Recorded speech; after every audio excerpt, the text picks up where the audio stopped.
Selamat malam Bapak Ibu Saudara sekalian. Kita kembali pada malam hari ini bersama-sama untuk beribadah dalam ibadah keluarga pada hari ini tanggal 8 Desember 2021. Mari Bapak Ibu Saudara sekalian kita bangkit berdiri untuk menghadap Tuhan dengan nyanyian dari GB 130 ayat yang pertama.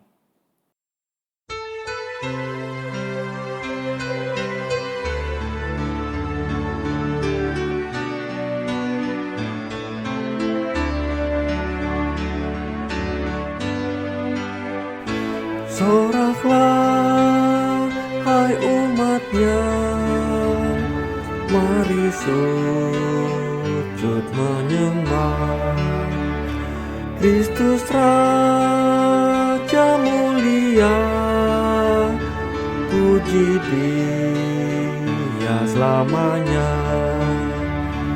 Hilangkanlah duka dan beban, mari pelatarannya, persiapkan hati baginya.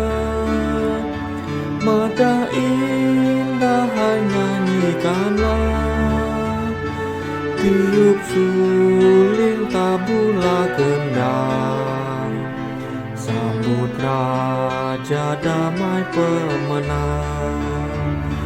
Soraklah, hai umatnya, mari sujud menyembah Kristus Raja mulia, puji Dia selamanya.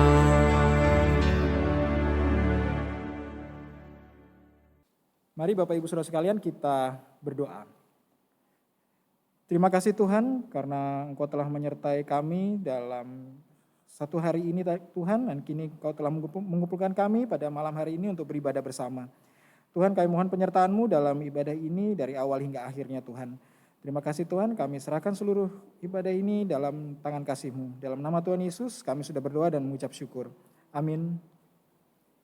Dipersilakan duduk. Kita akan bernyanyi dari Kidung Jemaat 57 ayat yang pertama.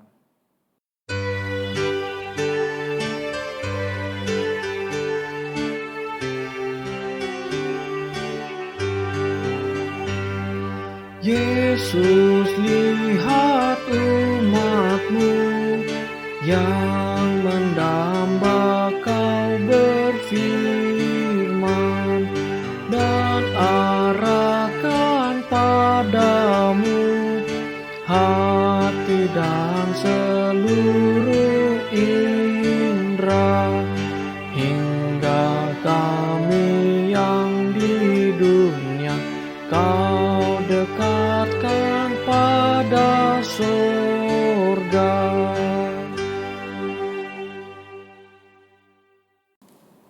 Bapak-bapak, ibu-ibu, saudara sekalian dikasihi Tuhan Yesus Kristus, sebelum kita membaca firman Tuhan, marilah kita berdoa.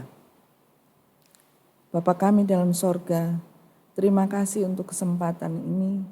Kami akan membaca dan merenungkan firman-Mu, karena itu sertai dan bimbinglah kami, supaya kami dapat mengerti dan melaksanakan dalam kehidupan sehari-hari. Dalam Engkau kami berdoa dan bersyukur. Amin. Bapak, Ibu, Saudara sekalian, pembacaan Alkitab pada ibadah hari ini yaitu dari Yesaya 43 ayat yang ke-5 sampai ke-10. Di bawah terang judul Allah adalah satu-satunya penebus. Janganlah takut, sebab aku ini menyertai engkau. Aku akan mendatangkan anak cucumu dari timur, dan aku akan menghimpun engkau dari barat. Aku akan berkata kepada utara, berikanlah, dan kepada selatan, janganlah tahan-tahan. Bawalah anak-anakku laki-laki dari jauh, dan anak-anakku perempuan dari ujung-ujung bumi. Semua orang yang disebutkan dengan namaku, yang kuciptakan untuk kemuliaanku, yang kubentuk dan yang juga kujadikan. Israel sebagai saksi Tuhan. Biarlah orang membawa tampil bangsa yang buta sekalipun ada matanya, yang tuli sekalipun ada telinganya. Biarlah berhimpun bersama-sama segala bangsa-bangsa, dan biarlah berkumpul suku-suku bangsa. Siapakah di antara mereka yang dapat memberitahukan hal-hal ini, yang dapat mengabarkan kepada kita hal-hal yang dahulu? Biarlah mereka membawa saksi-saksinya, supaya mereka nyata benar. Biarlah orang mendengarnya dan berkata, benar demikian. Kamu inilah saksi-saksiku, demikianlah firman Tuhan, dan hambaku yang telah kupilih, supaya kamu tahu dan percaya kepadaku, dan mengerti bahwa aku tetap Dia, sebelum aku tidak ada Allah dibentuk, dan sesudah aku tidak akan ada lagi. Demikian firman Tuhan, terpujilah Kristus, Maranatha.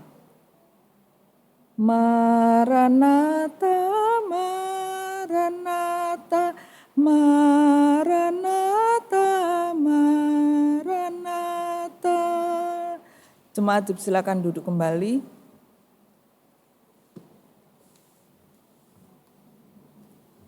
Bapak Ibu Saudara sekalian, bacaan hari ini diberi judul di SBU, Bejana yang Indah. Kitab Yesaya adalah salah satu kitab dalam Alkitab Perjanjian Pertama atau Perjanjian Lama. Kitab ini berisi beberapa puisi indah dan kata-kata pengharapan yang paling terkenal dalam Alkitab. Dan kitab ini sering menjadi rujukan bagi para penulis Perjanjian Baru untuk menunjukkan bahwa Yesus Kristus adalah Mesias, Raja keturunan Daud yang telah lama dinantikan. Penamaan kitab ini berdasarkan nama dari seorang nabi besar dalam bahasa Ibrani yang hidup di Yerusalem sekitar abad ke-8 sebelum Masehi, yaitu Yesaya, yang diperkirakan bahwa ia merupakan putra dari Amos, seorang nabi dari Tekoa. Yesaya yang berarti Tuhan adalah penyelamat atau keselamatan dari Tuhan. Kitab Yesaya juga merupakan sebuah mahakarya agung, yaitu sebagai perpaduan sebuah karya sastra yang agung dengan mahakarya teologisnya, yang mampu memuat ke dalam 66 pasal atau bab keseluruhan bagian teologi Alkitabiahnya, mulai dari transendensi Allah melalui penciptaan dan penebusan, serta karyanya terhadap alam semesta. Transendensi merupakan kesadaran ketuhanan atau kesadaran vertikal manusia, bukan secara agama, tetapi secara makna apa saja yang melampaui akal kemanusiaan. Unsur-unsur transendensi ada 3, yaitu yang pertama pengakuan tentang ketergantungan manusia pada Tuhan, yang kedua ada perbedaan yang mutlak antara Tuhan dan manusia, yang ketiga pengakuan akan adanya norma-norma mutlak dari Tuhan yang tidak berasal dari akal manusia. Bapak-bapak, ibu, saudara sekalian, sering sekali kita merasa lelah dan letih dengan berbagai pergumulan kehidupan. Bahkan menjadi putus asa ketika segala pergumulan hidup tidak kunjung berlalu. Ada juga manusia yang enggan berproses, namun ingin mendapat hasil yang baik dan indah.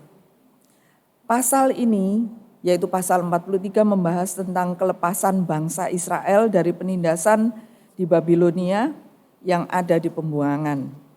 Berita ini disampaikan tidak jauh berbeda dari pasal sebelumnya, yakni pembebasan umat Tuhan untuk dibawa kembali ke negeri asal mereka, yaitu Yerusalem. Dan bagian-bagian dalam pasal 43 ini menjadi nubuatan yang digenapi di dalam perjanjian baru dan menunjuk kepada Tuhan Yesus sebagai penebus dosa dan penyelamat dunia. Bapak-bapak, ibu-ibu dan saudara sekalian, kalau kita perhatikan dari 4 pasal 43 ini, yaitu ayat pertama sampai ke-7, adalah merupakan janji-janji Tuhan kepada umatnya tentang penyertaan dan topangan bagi umat dalam penderitaannya. Tuhan akan melepaskan mereka.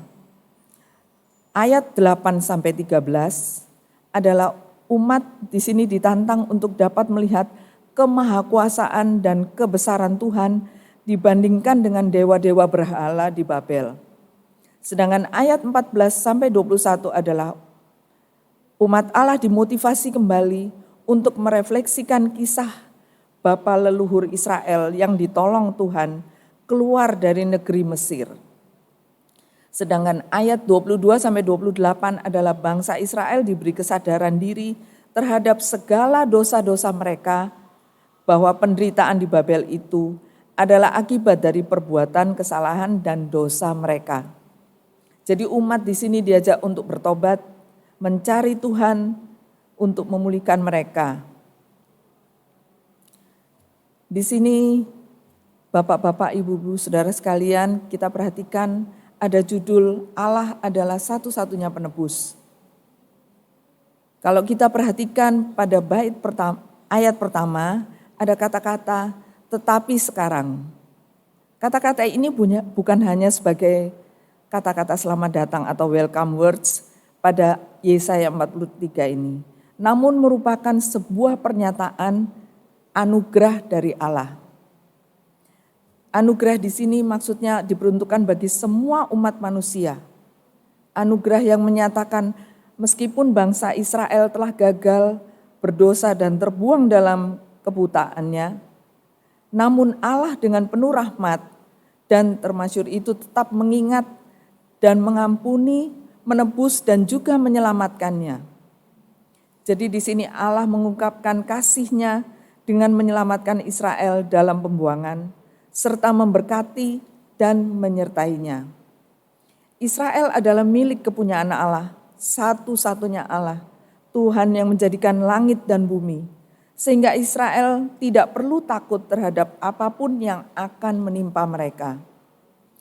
Allah yang berkarya, yang berinisiatif, yang mengirimkan hamba-Nya, yang menganugerahkan jaminan kepada Israel, yaitu umat pilihan Allah. Janji keselamatan, penyertaan dalam segala keadaan, dan akan mengumpulkan seluruh suku bangsa Israel dari seluruh penjuru bumi. Keturunan Israel yang akan dikumpulkan kalau kita perhatikan adalah orang-orang yang sudah ditandai Tuhan untuk menerima belas kasihan Tuhan. Kita bisa baca di pasal yang ke-7, yaitu mereka disebut dengan namanya. Di sini diingatkan juga umat harus terus membangun hubungan akrab dengan Tuhan yang Maha Kasih itu. Sebab mereka diciptakan Tuhan untuk memuliakan nama Tuhan. Bapak-bapak, ibu-ibu, saudara sekalian, sedangkan pada pasal 43 ayat 8-10 oleh Lembaga Alkitab Indonesia diberi judul Israel sebagai saksi Tuhan.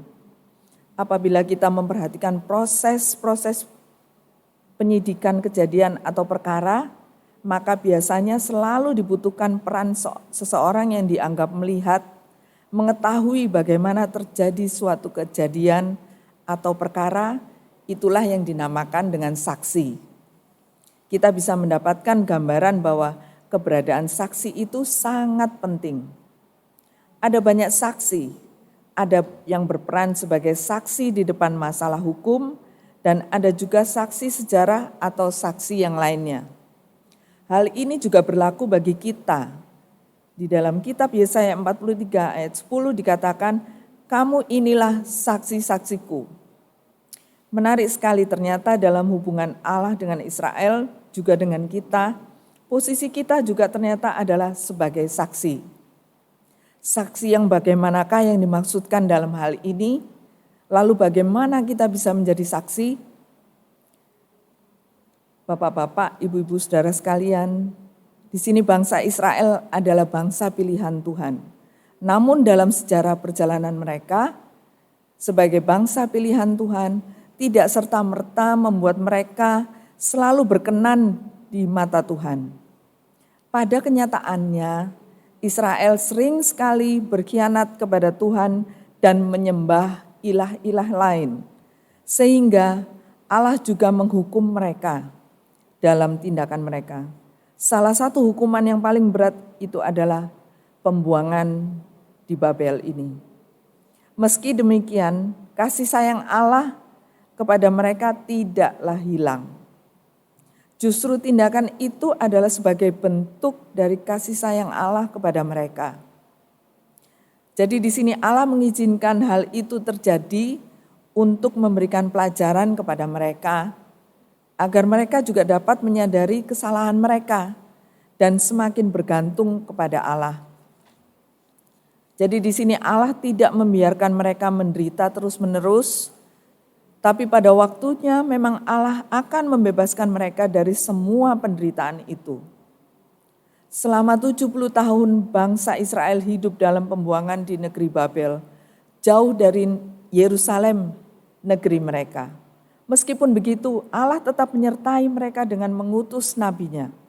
Melalui Nabi Yesaya, Allah menyampaikan firman-Nya tentang pembebasan orang-orang Yahudi dari pembuangan, memberi kekuatan kepada mereka, bagaimana mereka melewatinya dan melampauinya, hingga pada karya agung penebusan manusia oleh Yesus Kristus. Itulah yang dikisahkan dalam Yesaya 43 kalau kita baca dari awalnya. Jadi pada ayat 8-10 bercerita tentang ketika Israel menghadapi tantangan, bagaimana mereka menghadapi berhala-berhala dan bersaing dengan kemahatauan dan kemahakuasaan Allah.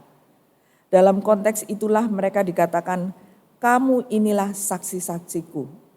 Seseorang dapat dikatakan sebagai saksi hanya jika orang itu melihat atau mengetahui sendiri suatu peristiwa atau kejadian tentang sesuatu.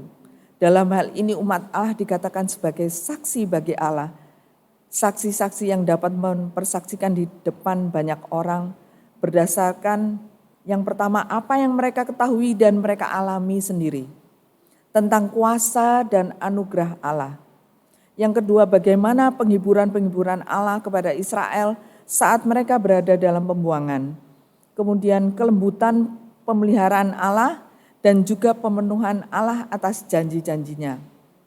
Jadi mereka yaitu bangsa Israel dan kita hanya bisa menjadi saksi apabila kita sudah bisa merasakan sendiri bagaimana kuasa Allah dan anugerah Allah itu dan kebaikan Allah kepada kita.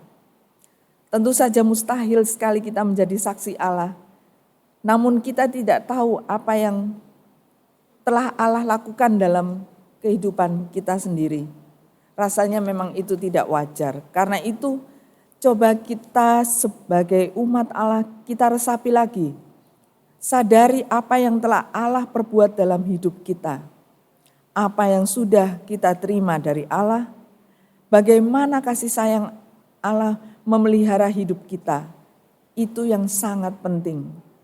Ketika kita sudah merasakannya, maka kita akan dapat berkata, luar biasa Tuhan, betapa baik hidup bersama Tuhan, betapa baiknya Tuhan, betapa dalamnya kasih sayangnya. Di sini kita harus lebih mengenalnya daripada orang lain. Sehingga kita bisa tampil terdepan untuk bersaksi tentang Tuhan. Bahwa Dia penuh dengan rahmat dan tidak satupun perkataannya yang sia-sia. Bapak, Ibu, Saudara sekalian, segala yang dilakukan oleh Tuhan dalam karya penyelamatannya telah jelas tertulis dalam kitab suci, yaitu Alkitab yang sama-sama kita baca. Karena itu sebenarnya kita sebagai saksi juga harus dekat dan kenal baik dengan Alkitab. Jadi tidak mungkin kita bersaksi jika kita enggan mendalami karya penyelamatan Tuhan seperti yang telah dikisahkan dalam Alkitab. Jika tantangan Israel kala itu adalah keberadaan Allah, dihadapkan dengan Allah-Allah bangsa kafir yang bersaing melawan Dia, sehingga menjadi tantangan bagi Israel dalam keadaan seperti itu, bagaimanakah Israel dapat menjadi saksi-saksi Allah untuk memberitakan bahwa hanya Allah dan satu-satunya Allah? Bagaimana dengan kita sendiri? Memang tantangan kita tidak lagi seperti tantangan yang dihadapi bangsa Israel. Namun kita punya banyak tantangan sekarang yang seolah-olah dapat menggantikan eksistensi Allah dalam kehidupan kita. Sekarang tantangan kita adalah dunia ini, diri kita sendiri dan segala godaannya. Mengapa itu bisa menjadi tantangan? Dunia ini apabila kita lihat banyak sekarang aktivitasnya, kegiatan dan godaan-godaan kesibukan dunia ini yang bahkan sudah seperti agama yang dapat membuat kita lupa kepada Tuhan. Itu sama saja dengan meniadakan Allah dari kehidupan kita. Karena itulah kita harus berusaha untuk melawan tantangan itu. Bagaimana di dunia ini yang penuh dengan godaan ini kita sanggup berkata, hanya Allah lah Tuhan. Itu menjadi tugas kita sebagai saksi saat ini.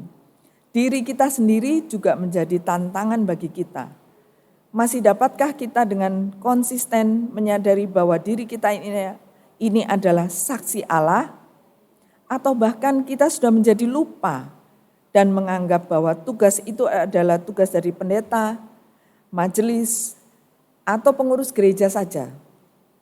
Apakah kita masih dapat berlaku dan berbuat seperti seorang saksi Tuhan? Pasti kita akan bertanya, caranya bagaimana kita menjadi saksi? Tentu saja melalui kehidupan kita. Kehidupan kita lah yang dilihat, diamati, dan disaksikan oleh orang lain. Jika apa yang kita lakukan jauh dari sebagaimana seharusnya seorang saksi, maka akan buruklah citra saksi itu, bahkan Tuhan di hadapan orang lain. Tentu saja kita tidak akan seperti itu. Jadi tugas saksi itu sekarang ada kepada kita sendiri. Pergumulannya kembali kepada kita bersama. Jika pembuangan di Babel membentuk Israel menjadi bejana yang indah untuk kemudian menjadi saksi atas karya Tuhan yang memulihkan dan menyelamatkan, bagaimana dengan kita semua? Apakah dengan proses kehidupan yang Tuhan izinkan, kita bisa menjadi bejana yang indah untuk kemudian menjadi saksi atas karya Tuhan yang memulihkan dan menyelamatkan? Jawabannya ada pada diri kita masing-masing.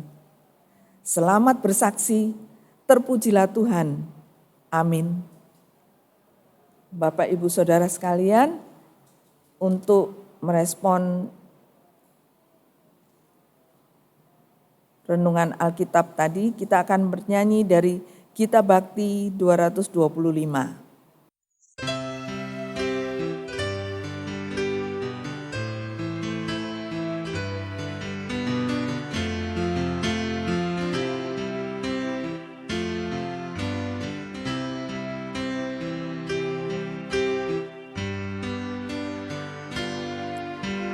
Dari semula telah Kau tetapkan hidupku dalam tangan-Mu, dalam rencana-Mu Tuhan. Rencana indah telah Kau tetapkan bagi masa depanku yang penuh harapan. Semua baik, segala yang telah Kau perbuat di dalam hidupku. Semua baik, sungguh teramat baik. Kau jadikan hidupku berarti.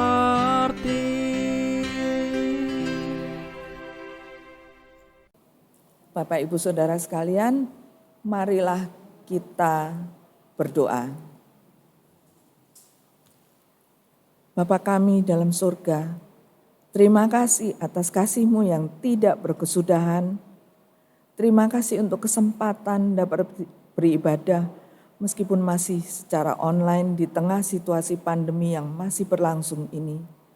Bapa, kami berdoa untuk gereja dan pergumulannya, khususnya GPIB, Mupel, Regio, Jemaat Bukit Zaitun, Surabaya, dengan kegiatan pelayanannya ya Bapa. Berkati jemaat sektor 1, sektor 2, dan sektor 3. Semua pengurusnya mulai dari Ibu Pendeta, Presbiter, unit misioner, BPPJ, pegawai, dan seluruhnya ya Bapa. Pergumulan jemaat dalam rumah tangga, keluarga, dan pekerjaan. Jemaat yang sakit maupun dalam masa pemulihan di rumah sakit maupun di rumah, dirawat di rumah, kami serahkan dalam tangan pengasihan-Mu. Kami juga berdoa untuk pemerintah bangsa negara kami ya Bapa, stabilitas keamanan bangsa negara kami, pemerintah kota Surabaya, TNI, Polri, dan semuanya ya Bapa, kondisi ekonomi, sosial, politik, juga pandemi virus yang masih berlangsung. Bapa, kami juga berdoa untuk sesama yang menderita akibat bencana alam, penindasan, ketidakadilan, kemiskinan, peperangan, dan lain-lain. Bapa, banyak hal lagi yang kami akan doakan, yang kami akan bawa, tapi Engkau Maha tahu ya Bapa, kami serahkan doa yang jauh dari sempurna ini dalam pengasihan-Mu ya Bapa, kami berdoa. Kami mohon dengarkanlah doa kami ya Bapa, peliharakanlah kami dalam Yesus Kristus yang telah mengajar kami semua berdoa. Bapa kami yang di sorga, dikuduskanlah nama-Mu, datanglah kerajaan-Mu, jadilah kehendak-Mu di bumi seperti di sorga. Berikanlah kami pada hari ini makanan kami yang secukupnya, dan ampunilah kami akan kesalahan kami, seperti kami juga mengampuni orang yang bersalah kepada kami. Dan janganlah membawa kami ke dalam pencobaan, tapi lepaskanlah kami daripada yang jahat. Karena Engkaulah yang mempunyai kerajaan dan kuasa dan kemuliaan sampai selama-lamanya. Amin. Bapak Ibu Saudara sekalian, kita bersama-sama akan melakukan pengucapan syukur mengingat ayat Alkitab dari Imamat 19 ayat yang ke-5. Apabila kamu mempersembahkan korban keselamatan kepada Tuhan, kamu harus mempersembahkannya sedemikian hingga Tuhan berkenan akan kamu. Kita menyanyi bersama dari GB 84 ayat yang pertama.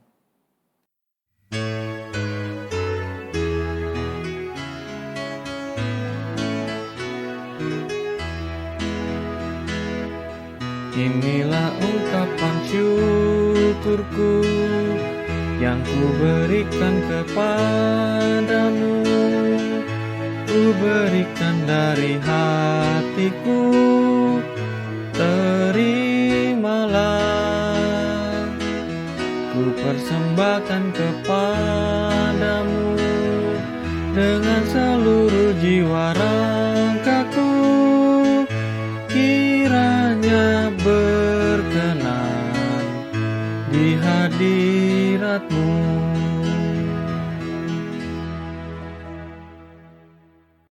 Kami undang Bapak Ibu Saudara sekalian untuk berdiri, kita akan bersama-sama berdoa. Terima kasih Tuhan atas penyertaan-Mu pada kami selama ini Tuhan. Terima kasih atas segala berkat-berkat yang telah Engkau berikan kepada kami Tuhan. Dan terima kasih juga pada malam hari ini kami dapat membagikan berkat itu pada saudara-saudara kami yang lainnya Tuhan. Kami mohon agar supaya apa yang telah kami berikan pada malam hari ini dapat dipergunakan dengan baik dan untuk dapat menjadi berkat bagi orang lain Tuhan. Terima kasih Tuhan, kami serahkan semuanya pada dalam tangan kasih-Mu. Dalam nama Tuhan Yesus kami sudah berdoa dan mengucap syukur. Amin.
Tiap langkahku diatur oleh Tuhan, dan tangan kasih-Nya memimpinku. Di tengah gelombang dunia menakutkan, hatiku tetap tenang teduh. Tiap langkahku, ku tahu Tuhan yang pimpin, ke tempat tinggiku dihantarnya. Hingga sekali nanti aku tiba di rumah Bapa surga yang bakal. Bapak, Ibu, Saudara sekalian, kita telah sampai di akhir ibadah hari ini. Kiranya firman yang telah disampaikan tadi dapat menguatkan kami semua, kita semua di dalam masa-masa pandemi ini. Kita telah memasuki Advent yang kedua, karena itu arahkanlah hati dan pikiran Bapak, Ibu, Saudara kepada Tuhan, serta terimalah berkat-Nya. Tuhan memberkati engkau dan melindungi engkau. Tuhan menyinari engkau dengan wajah-Nya dan memberi engkau kasih karunia. Tuhan menghadapkan wajah-Nya kepadamu dan memberi engkau damai sejahtera. Amin, amin, amin.